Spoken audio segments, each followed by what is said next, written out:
பழனி பேருந்து நிலையத்தில் உள்ள பயணிகள் அமரும் அறைகள் 2 சக்கர வாகனங்கள் நிறுத்தும் இடமாக மாறியதால் பக்தர்கள் நடைபாதையில் அமரும் அவல நிலை. திண்டுக்கல் மாவட்டம் பழனி முருகன் கோவிலுக்கு நாள்தோறும் ஆயிரக்கணக்கான பக்தர்கள் வருகை தருகின்றனர். மேலும் தைப்பூச திருவிழா தொடங்கி நடைபெற்று வருவதால் ஆயிரக்கணக்கான பக்தர்கள் வருகை புரிகின்றனர். இந்நிலையில் இன்று பழனி கோவிலுக்கு வந்த பக்தர்கள் சாமி தரிசனம் செய்துவிட்டு அவர்களது சொந்த ஊருக்கு செல்ல பழனி பேருந்து நிலையத்தில் குவிந்தனர்.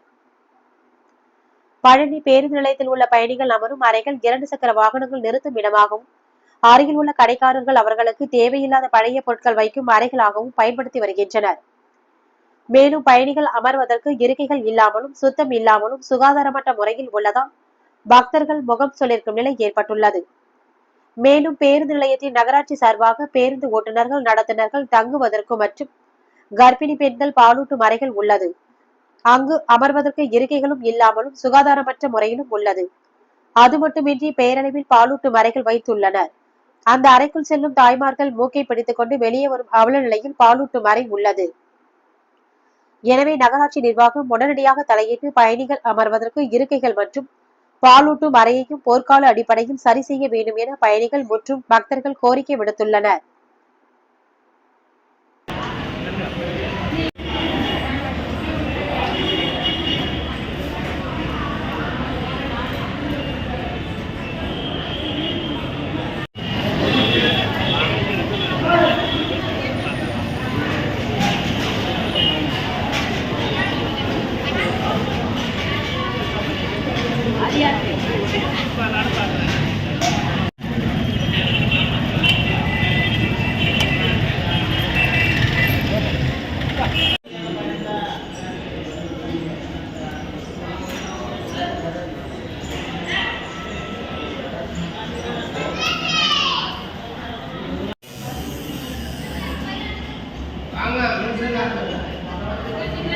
நீ சக்காரங்கள் எல்லாம் உனக்கு ரோசம் அதை விட வாசம்